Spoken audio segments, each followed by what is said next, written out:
самира ҳамроева ва зайнабиби саидикром ҳарду дар муассисаи таҳсилоти миёнаи умумии рақами 16 ноҳияи шоҳмансурӣ шаҳри душанбе таҳсил мекунанд. бо шурӯъ шудани таътили зимистона онҳо акнун ҳар рӯз ба китобхонаи давлатии бачагонаи ҷумҳуриявӣ ба номи Мирсаид Миршакар барои дастрас кардани китобҳои бадеӣ меоянд. самира мегӯяд ки иштирок дар озмуни ҷумҳуриявии фуруғи субҳи доноӣ ва то ба даври сеюми озмун роҳ ёфтанаш ӯро ба мутолиаи адабиёт бештар ҳавасманд кардааст. дар соли 2020 ки бо пешниҳоди асосгузори сулҳу ваҳдати миллии пешвои миллат президенти ҷумҳурии Тоҷикистон муҳтарам Эмомалӣ Раҳмон озмуни фуруғи субҳи доноӣ идома меёбад. самира мехоҳад ин дафъа бо хондани асарҳои зиёдтар ба марҳилаи ниҳоии ин озмун роҳ ёбад ва соҳиби ҷойи ифтихорӣ гардад. дар соли 2019 озмуне ки ҷорӣ гардид барои ҳавасманд кардани ман яъне бисёр нақши муҳиме бузид ки ман тасмим гирифтам ки дар соли 2020 асарҳои худро зиёдтар намуда дар озмуни баъдӣ иштирок намоям.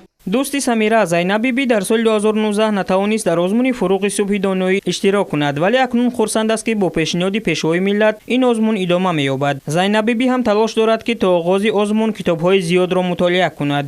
ман тӯли 2 сол аст ки дар ин китобхона аъзо ҳастам ва дар соли 2020 нақша дорам ки дар озмуни фуруғи субҳи доноӣ иштирок кунам.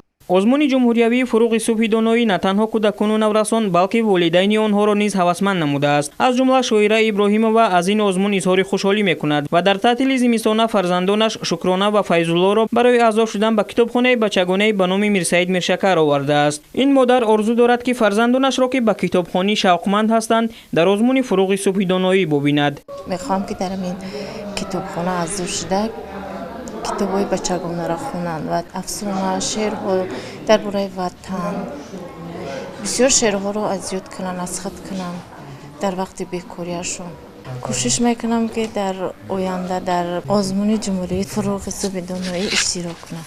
кормандони китобхонаи давлатии бачагонаи ҷумҳуриявӣ ба номи Мирсаид Миршакар дар ташкили озмуни фуруғи субҳи доноӣ муваззаф буданд ва барои иштирок дар озмун ба кӯдакону наврасон шароити хубро фароҳам сохтанд. тӯли як сол фестивали фуруғи субҳи доноӣ дар саросари ҷумҳурӣ баргузор гардид ва мо дидем ки чӣ қадar хонандагон чӣ қадар кӯдакону наврасон бештар ба китоб ро оварданд. аз он рӯзе ки амри ҷаноби олӣ дар бораи озмуни фуруғи субҳи доноӣ эълон карда буданд, дар муассисаи мо ситоди махсус фаъолият мекард ва он кӯдакони наврасоне ки аз ин номинатсияҳо, аз ин бахшҳое ки дар ин озмун таъризӣ шуда буданд, ҳатман ба мо муроҷиат мекарданд.